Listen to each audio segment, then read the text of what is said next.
el capítulo anterior, España enfrenta la crisis de su modelo económico autárquico. Franco admite la necesidad de cambiar el modelo. El grupo conocido como los tecnócratas impulsa el plan de estabilización. Marruecos, un dilema para la política exterior del régimen. La evolución de la cultura durante el franquismo.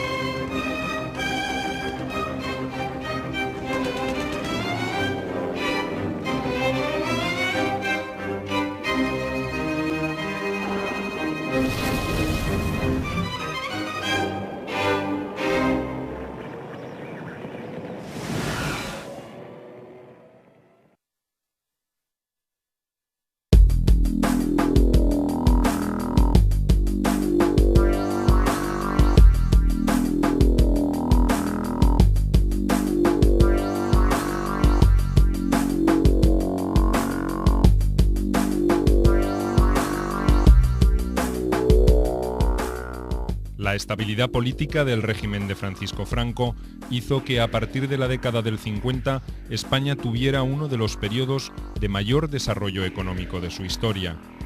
Ese crecimiento se produjo a pesar de las restricciones que planteaba el modelo autárquico en una primera etapa y se aceleró bruscamente después de la aplicación del Plan de Estabilización en 1959. Cuando el país adaptó sus reglas de juego económicas a las vigentes en el mundo occidental, los resultados fueron sorprendentes. Solo Japón logró índices superiores a los de España durante ese periodo. El notable crecimiento productivo generó también una paralela modernización de la sociedad española en un sentido no necesariamente deseado ni previsto por el régimen. Junto con la apertura económica, llegaron a España influencias culturales y sociales externas que el cerrado sistema político franquista había logrado contener hasta ese momento. Sus consecuencias impactaron directamente sobre una dictadura que ya tenía pocos reflejos para reaccionar. Ese divorcio entre una sociedad cada vez más dinámica y compleja y un régimen anclado en su propia justificación histórica es una de las características más notables de esta etapa de la vida del franquismo. Yo creo que son muchos factores juntos, uno de ellos la renovación biológica. Es decir, es verdad que han sido criados en una moral nacional católica y en un régimen de perpetuo triunfalismo sobre lo grande que es España, lo rica que es y lo fabulosa que es, pero la evidencia de la experiencia personal demuestra que el lugar en el que vives es mezquino, precario, insolidario, injusto y que no cumple ninguno de los grandes ideales que el régimen predica incesantemente. Esa asimetría entre la experiencia de la realidad que uno vive como joven y el discurso público genera evidentemente disentimiento. Algo que empieza como una actitud moral y que va a tener una traducción política a medida que pasen los años y que la evidencia de la perpetuación del régimen sea también mayor y por lo tanto la voluntad de compromiso de quienes han detectado esa sea mayor también.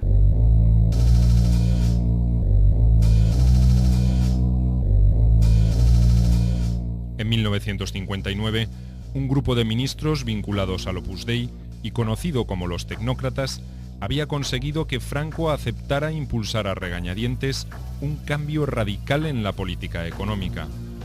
El plan de estabilización, propiciado por Laureano López Rodó, Alberto Ullastres y Mariano Navarro Rubio, significó el fin del proceso autárquico y el comienzo de una era de gradual libre mercado en España. El resultado de ese profundo viraje provocó una corta recesión seguida por una notable respuesta positiva de los sectores productivos. Entre 1961 y 1964, el crecimiento del Producto Interno Bruto fue del 8,7% anual.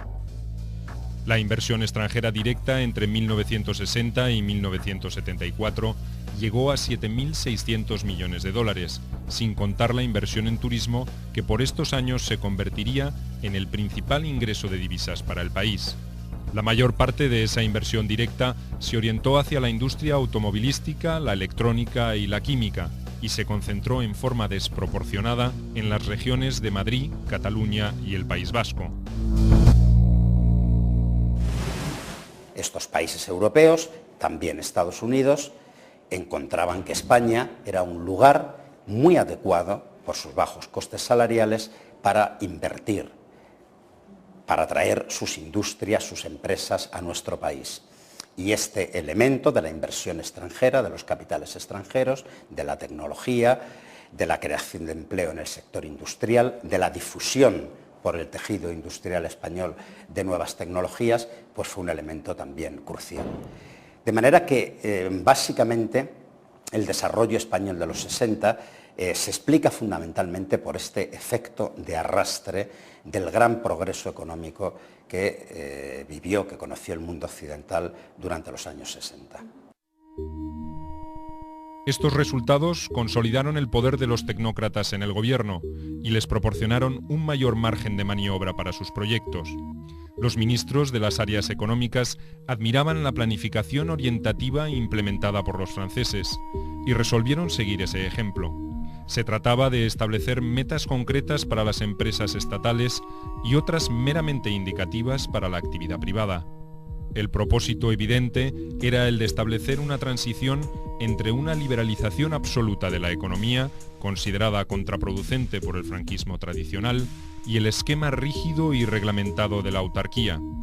El primer plan de desarrollo que contenía estas premisas se anunció en 1963 y se implementó a partir de 1964. Su influencia fue más psicológica que real en el campo privado, pero tuvo consecuencias políticas concretas en el área estatal. La mayor oposición se concentraba en algunos sectores del movimiento y especialmente en el poderoso Instituto Nacional de Industria. El controvertido holding creado en 1941 para financiar el desarrollo industrial, teóricamente perdía parte de su poder en esta nueva realidad económica. Su presidente, Juan Antonio Suances, un abanderado de la autarquía y amigo personal de Franco, renunció a fines de 1963 y rompió relaciones con el caudillo, molesto por su claudicación.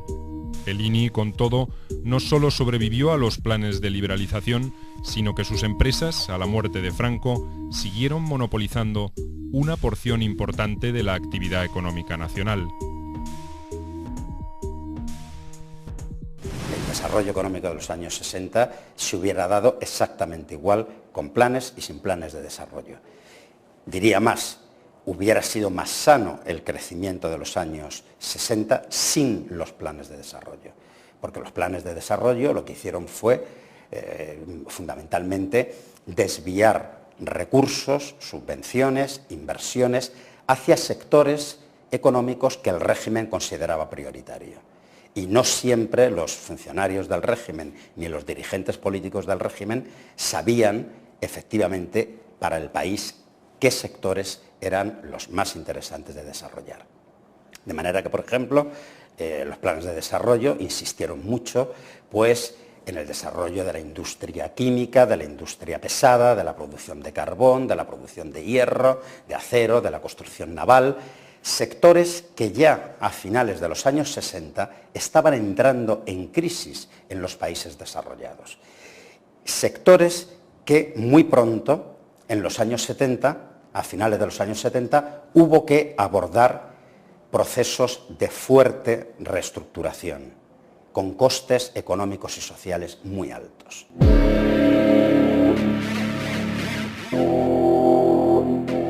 La nueva política económica recibió el apoyo de la organización sindical falangista, aunque sus efectos iniciales fueron sufridos especialmente por los trabajadores. Sus salarios permanecieron congelados o sufrieron una disminución de hasta el 23%, y la desocupación llegó a un 34% entre 1959 y 1961. La consecuencia inmediata fue una masiva emigración de mano de obra, en gran parte no calificada, a países como Alemania, Suiza y Francia. Alrededor de 80.000 españoles por año atravesaron las fronteras en busca de mejores oportunidades en naciones que ya estaban viviendo un crecimiento económico sin precedentes. Cuando la economía se recuperó a partir de 1961, la demanda laboral redujo el desempleo, aunque generó un nuevo fenómeno, la inmigración interna. Yo creo que en realidad la economía española creció independientemente de los planes de desarrollo, que la economía española en aquel entonces dio signos de vitalidad gracias a una corriente migratoria hacia el exterior, que alivió la situación del subempleo y el desempleo, esa corriente migratoria hacia el exterior, 2 millones de personas que salen del país, permiten no solamente aligerar la carga en el mercado de trabajo, es un elemento que permite incrementar la productividad laboral, también contribuyen vía las remesas de migrantes a incrementar la capacidad compradora del país, las reservas del país. Luego están las inversiones extranjeras, la pequeña apertura que hay a partir de 1959 con el plan de estabilización estimula la entrada de inversiones extranjeras, británicas, francesas, alemanas y norteamericanas. Luego está también el inicio del boom turístico, sobre todo en los años 60 y 70, y luego la propia dinamicidad de la sociedad civil y la propia dinamicidad de los empresarios. Las migraciones internas ponían también de relieve uno de los problemas crónicos de la economía peninsular que el franquismo no había podido solucionar, el del atraso relativo de las áreas rurales. A pesar de los diferentes planes anunciados e implementados por el régimen desde 1939, el panorama agropecuario de España había variado muy poco. El esfuerzo del modelo autárquico se había concentrado en un rápido crecimiento industrial y los planes de desarrollo no modificaron esa tendencia en lo esencial. El campesino español vivía en general en condiciones de extrema pobreza por un arcaico sistema de explotación de la tierra. Pero lo que no logró el Estado lo hizo la actividad privada, aunque con consecuencias inesperadas para el franquismo. En la década del 60, alrededor de 4 millones de españoles abandonaron las regiones pobres para radicarse en los centros urbanos, donde la actividad manufacturera ofrecía mejores condiciones de vida. Las zonas rurales, que ya habían experimentado la emigración hacia el extranjero, sufrían ahora otra migración, que redujo su población del 42 al 25% entre 1960 y 1970. Este periodo, desde el punto de vista, digamos, del trabajo y de la nueva situación, al generarse empleo estable, bueno, hay una nueva clase trabajadora que se está recomponiendo a partir de un éxodo rural masivo, de una migración del campo a la ciudad muy masiva. Dentro del propio país, además de estos 2 millones de personas que salen a la emigración, dentro del propio país, entre años 60 y 73, 5 millones de personas aproximadamente cambian de domicilio.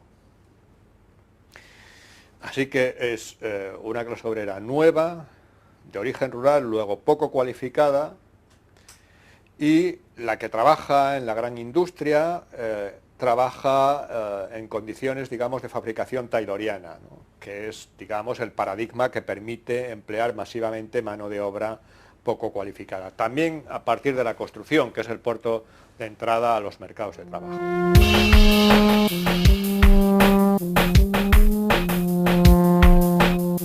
Como contrapartida, los polos de desarrollo urbanos alcanzaron un crecimiento de una magnitud sin precedentes a nivel demográfico, acompañado por una mejora no menos significativa en el nivel de vida. Este desarrollo económico tuvo un efecto dinamizador de características inéditas desde el punto de vista sociocultural. Apareció una nueva clase media formada por oficinistas, vendedores, técnicos de grado medio y un importante proletariado industrial especializado. La prosperidad también alentó el crecimiento demográfico, como ya ocurría en el resto de Europa, y mejoró las condiciones sanitarias de la población. La tasa de mortalidad infantil, por ejemplo, descendió a un porcentaje similar al de los países más avanzados del continente.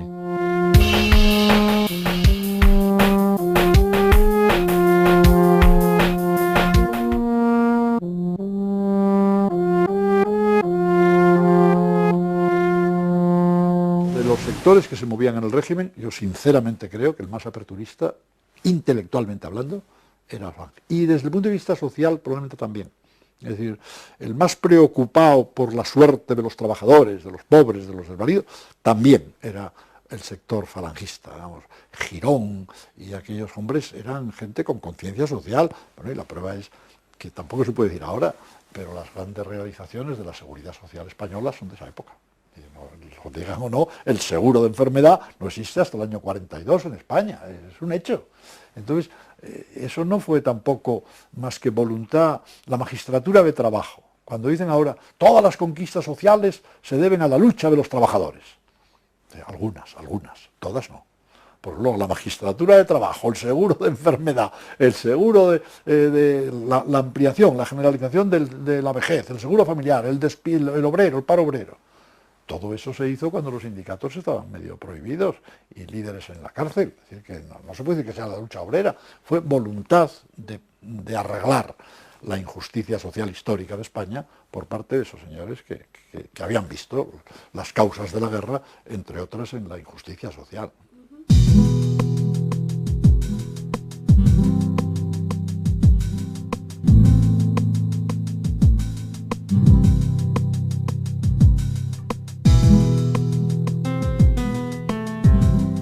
La salud pública y la previsión social siempre habían sido una preocupación para el régimen. La educación, en cambio, comenzó a recibir una mayor atención en este periodo.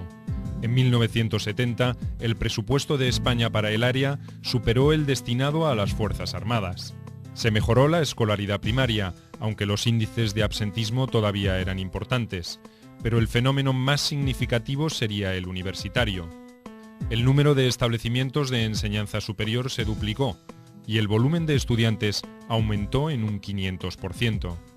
Este increíble porcentaje era un claro reflejo de una sociedad que se transformaba rápidamente y que tenía aspiraciones de ascenso social y de ingresos cada vez mayores. En 1950, solo un tercio de la población española podría haberse considerado como clase media o media baja, si se incluía en ella a los pequeños propietarios agrícolas.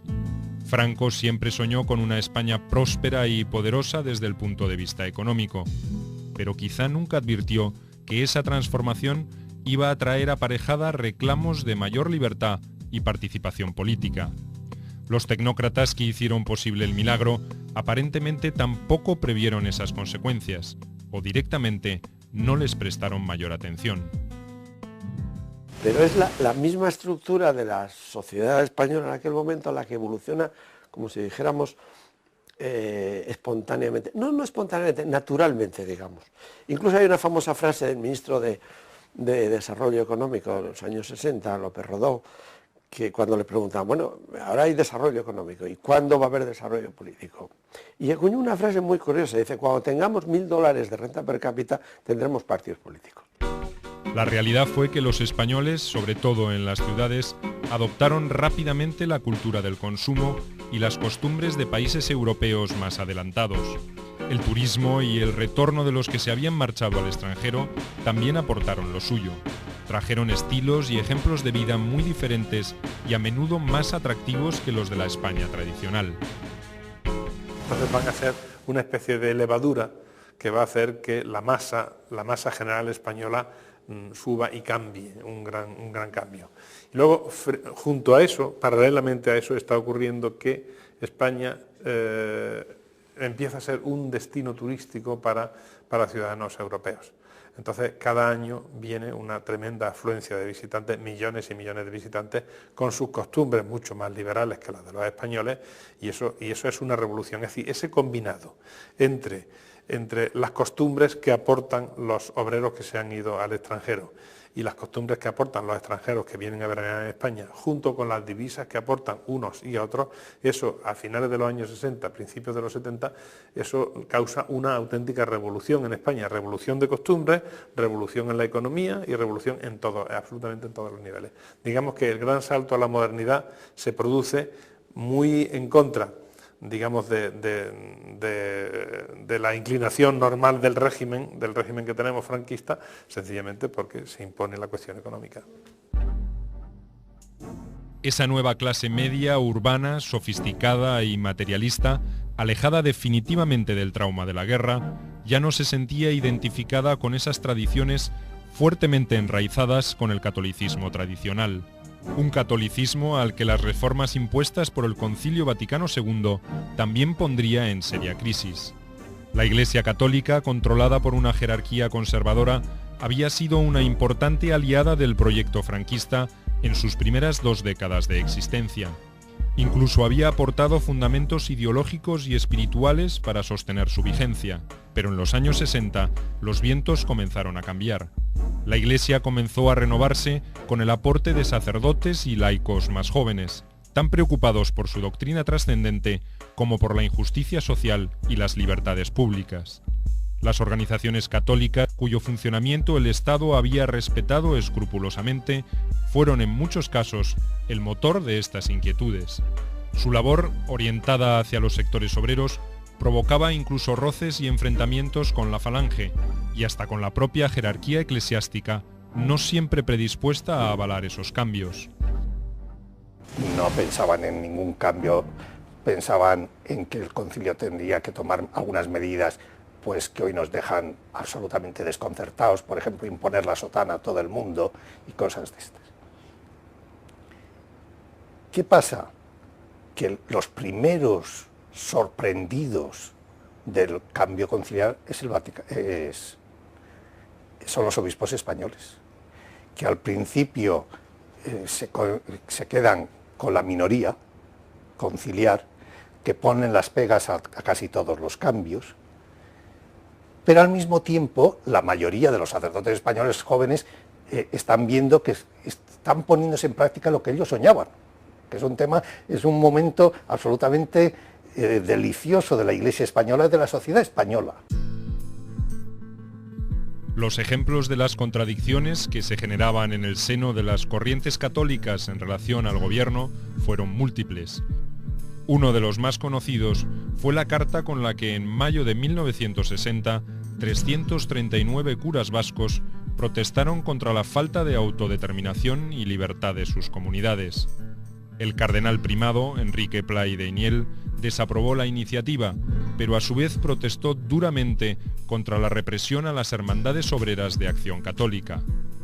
Otro ejemplo fue la participación de militantes de esas hermandades y de la Juventud Obrera Católica en las huelgas asturianas de 1962, aliadas a corrientes de izquierda. La autocrítica, que se produjo sobre todo en ámbitos intelectuales, también obró en beneficio de una renovación del pensamiento católico. Julián Marías, José Luis López Aranguren y Pedro Laín Entralgo fueron algunos de los más relevantes filósofos españoles que abrieron las primeras fisuras en la concepción conservadora del catolicismo oficial. La jerarquía había creado, a partir de los años 40, organizaciones de acción católica en el mundo del trabajo, que eran la Hermandad Obrera Acción Católica y su rama juvenil, la Juventud Obrera Católica. Y a su vez los jesuitas también habían creado una organización que eran las Vanguardias Obreras, ¿no? Y este tipo de organizaciones entran, digamos, en una dinámica de lo que ellos llamaban el compromiso personal, es decir, que además de toda la parte, digamos, espiritual, abogaban por un compromiso, digamos, en la sociedad, el compromiso personal, el compromiso terrenal.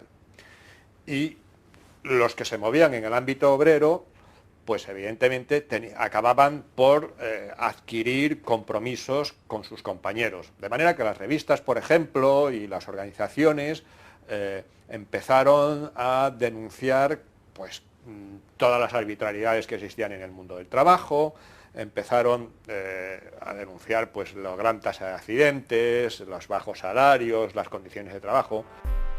La publicación de la encíclica Mater et Magistra de Juan XXIII en mayo de 1963 no hizo otra cosa que agudizar el debate e incrementar los desencuentros. Una iglesia más preocupada por la tarea social que por consagrar la adhesión al régimen sorprendió al franquismo y al propio Franco. A comienzos de los años 60, el caudillo pensó incluso en escribir al Papa una carta quejándose de la urgencia revolucionaria de los movimientos apostólicos, pero también urgió a sus ministros a que se ocuparan de la situación de los sectores más humildes de la población, sobre todo después de una gira por Andalucía entre abril y mayo de 1961. De todas maneras, estos brotes de inconformismo eran todavía aislados y no constituían un peligro inminente para la realidad del régimen. Muy diferente sería el panorama cuando comenzaron a aparecer las conclusiones del Concilio Vaticano II, que se inició en Roma en 1962 y concluyó en 1965. Pero es sobre todo a partir del concilio donde hay una mayor conciencia crítica. Y esta conciencia se notará los obispos con mucho retraso, sacerdotes jóvenes, o sea, una nueva generación,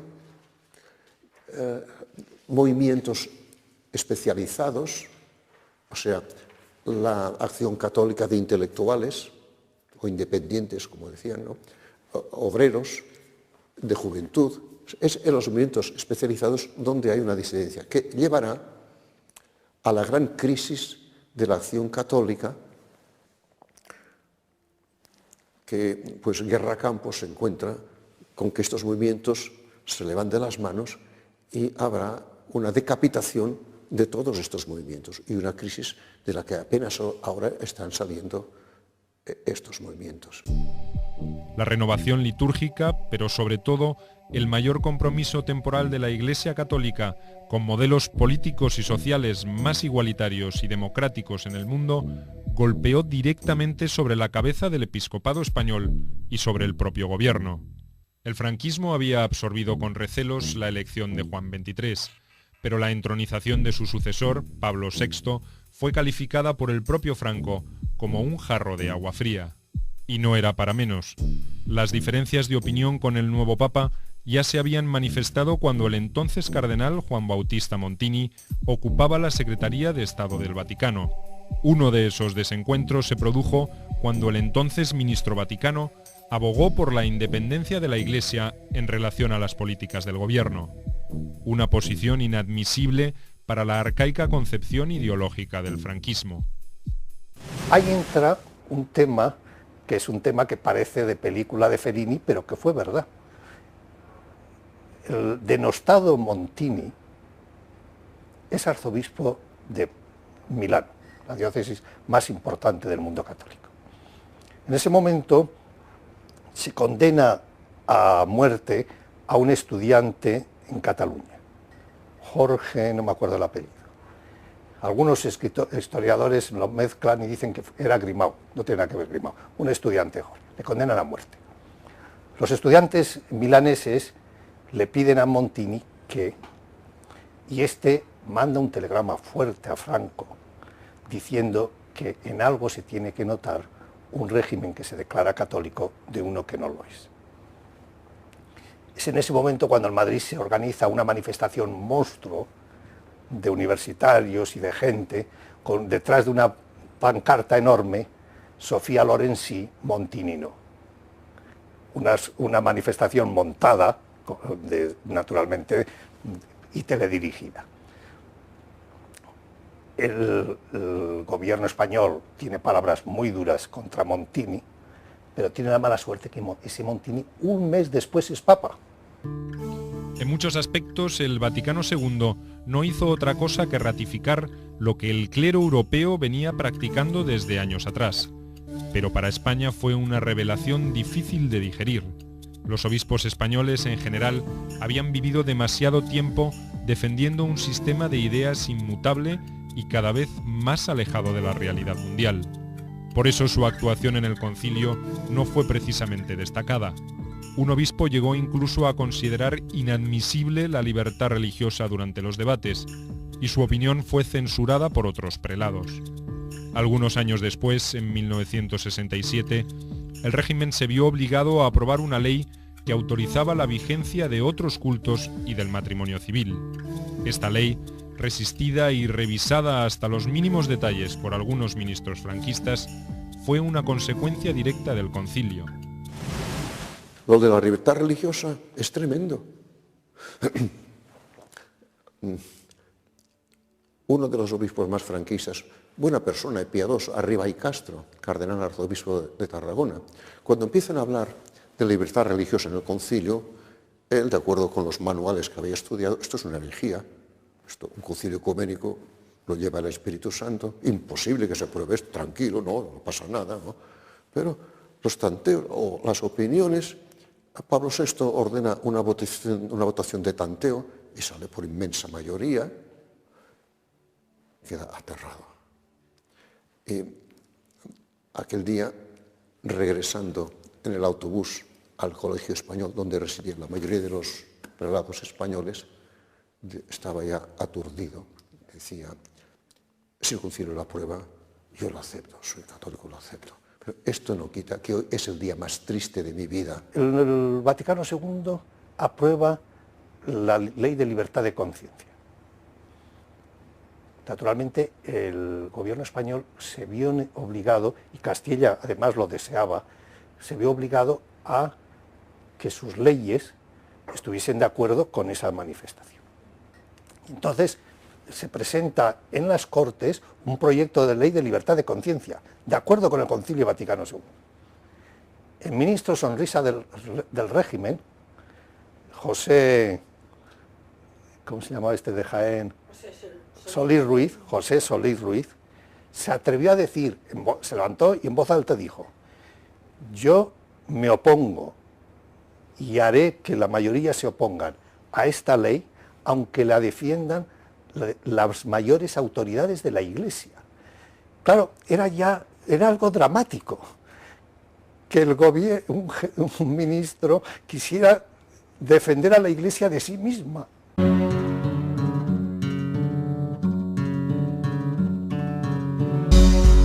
Pero donde las conclusiones del Vaticano II tuvieron un impacto directo y contundente fue en la jerarquía eclesiástica.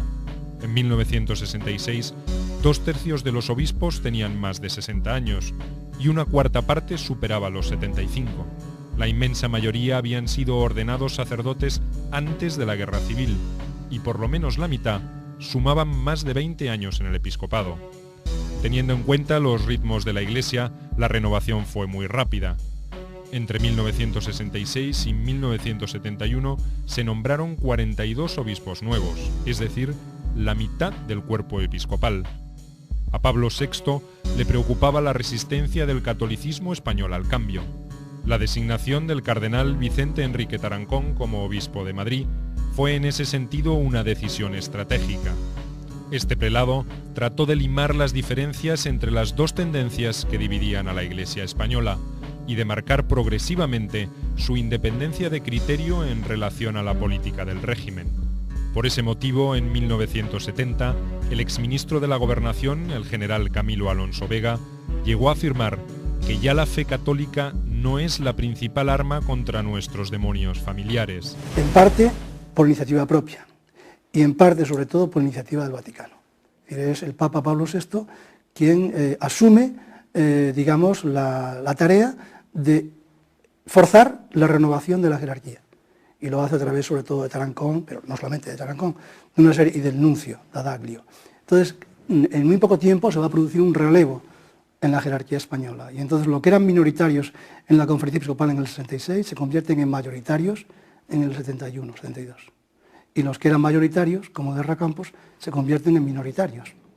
Entonces, a la altura del 71, que es la famosa Asamblea Conjunta del Clero y de los Obispos, la Iglesia asume los postulados, las posiciones que había asumido la Acción Católica Obrera, Universitaria, etcétera, la Acción Católica Especializada, en el año 66, y que haya sido cortada. Esa exactamente es la posición que asume la jerarquía. Toma el relevo, digamos, del despegue respecto del régimen. La renovación también puso en crisis a gran parte de las instituciones que dependían de la jerarquía eclesiástica y a un importante porcentaje de la sociedad española. Se produjo una significativa pérdida de vocaciones religiosas y en junio de 1968 hubo una masiva dimisión en los altos cargos de la Acción Católica, acompañada con el alejamiento de casi la mitad de sus afiliados. En los movimientos apostólicos, la confrontación con algunos obispos renuentes al cambio llevó a sectores de clase media a una evolución de carácter progresista y a un inevitable enfrentamiento con el régimen. Hay una especie, se habla de, yo creo que en parte es cierto, de un contagio del marxismo. La doctrina marxista, el marxismo, se convierte, para los militantes católicos obreros, y no solamente para los obreros, se convierte en el instrumento de análisis y en el método de análisis más válido. En ese sentido, hay una especie de conversión de los militantes católicos al marxismo. Lo que no significa que dejen de ser católicos. En muchos casos siguen siendo militantes dobles.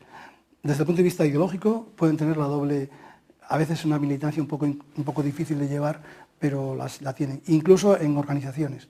Hay muchos militantes que están en la Acción Católica Obrera Estudiantil y al mismo tiempo están en un partido clandestino, en un sindicato clandestino. O sea que no hay una destrucción, una disolución, pero hay una cierta crisis de identidad, o sea, en los movimientos de Acción Católica, que tiene que ver, en parte, con este choque con la jerarquía que no les permite, digamos, desarrollar este tipo de compromiso, y también tiene que ver con el contagio, con el mayor atractivo del marxismo como instrumento de análisis más válido y eficaz, y quizás con el proceso de secularización en general. Nosotros hacemos un cambio muy importante, muy decisivo, hacia el encuentro con las organizaciones de base católicas. La JOA, la JOP, la OAC, las comunidades de base, que empezaban a tener una orientación también reivindicativa y en el fondo antifranquista. Y esa relación y esa acción unida con los católicos, que entonces son legales, organizaciones legales, pues nos abre un camino amplísimo en las circunstancias aquellas, para desarrollar esos movimientos de masa. Y usted en ese periodo, las reuniones de comisiones obreras, de los estudiantes, se hacen en Montserrat, en Cataluña, o se hacen en iglesias, se hacen en conventos, ¿no? Es decir, con eso hemos abierto posibilidades enormes que contrastan con la situación que teníamos cuando estábamos solos los comunistas solos, rodeados, agobiados por todas partes. Era mucho más difícil que cuando vamos abriendo puertas, ¿no?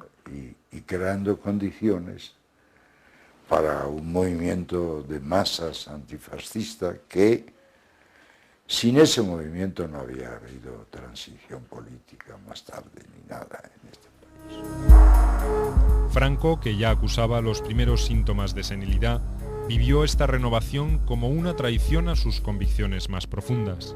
Llegó a calificarla como una puñalada por la espalda. No comprendió su necesidad ni su profundidad. Fue proclive a considerar que esos cambios ocultaban una nueva conspiración contra España y contra su régimen. Por eso, cuando en febrero de 1964 el concilio votó una resolución por la que se pidió a los gobiernos que renunciaran al privilegio de presentación de los obispos, el caudillo se negó rotundamente y mantuvo esa negativa hasta su muerte. El franquismo se atrincheró en sus convicciones más conservadoras, haciendo cada vez más evidentes sus diferencias con la Iglesia. Desde esa posición intentó después negociar con la jerarquía eclesiástica. Carrero Blanco llegó a ofrecer a Tarancón todo lo que quiera la Iglesia con la condición de que sea nuestro principal apoyo. No advirtió que el proceso de cambio que los obispos intentaban liderar era incompatible con las viejas teorías del franquismo. El régimen había quedado atrapado en una fotografía que reflejaba una realidad que ya no existía, o que por lo menos se estaba diluyendo muy rápidamente. Esa incomprensión esencial sobre la evolución del mundo que lo rodeaba fue en cambio menos visible en las relaciones del régimen franquista con la Europa de la década del 60.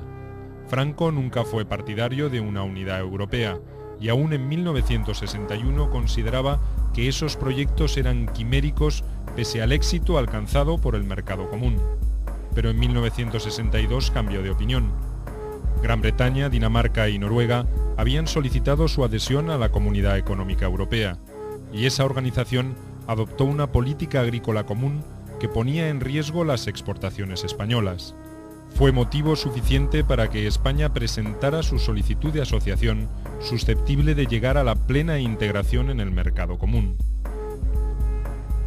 Hay un personaje que es el ministro Fernando María Castella, que entra en el gobierno de febrero del año 1957 y sale en el cambio de gobierno de octubre de 1969, y que trae un nuevo aire a la diplomacia española.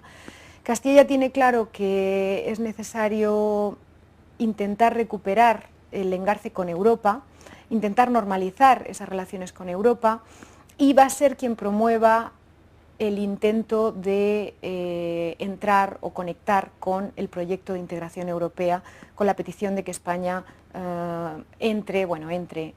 se asocie a lo que será la Comunidad Económica Europea en el año 1962. Entonces hay un primer impulso europeísta que se inicia con un intento de normalizar relaciones entre el año 57 y el año 62, y que se explicita en esa petición de establecer relaciones para una asociación con vistas a una futura integración de España en la Comunidad Económica Europea. El franquismo estaba interesado en los eventuales beneficios comerciales que podría depararle esa alianza, pero no al precio de los ajustes estructurales, económicos y políticos que exigía una integración plena. El país acababa de consolidar su nuevo rumbo productivo fruto del plan de estabilización, y Franco sospechaba que no estaba preparado para soportar la competencia abierta de naciones más desarrolladas. Mucho menos estaba dispuesto a democratizar el régimen, como solicitaban Bélgica, Holanda o Dinamarca. No es de extrañar entonces que las negociaciones se dilataran. En 1970, finalmente, se firmó un convenio preferencial que, pese a sus limitaciones, fue beneficioso para España. En cambio, el rechazo de esas naciones europeas, gobernadas por socialdemócratas, impidió que España integrara la Organización del Tratado del Atlántico Norte, OTAN, a la que el caudillo siempre aspiró a pertenecer.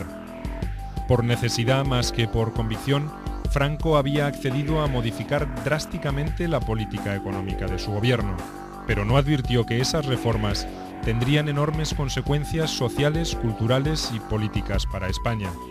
Ni siquiera la crisis generada por las conclusiones del Concilio Vaticano II fue una señal suficiente para que el franquismo advirtiera la profundidad del cambio que se estaba gestando. Su reacción se limitó a algunas concesiones que, como la atenuación de la censura de prensa, provocó nuevas fisuras en un régimen que ya no parecía tan monolítico como en el pasado.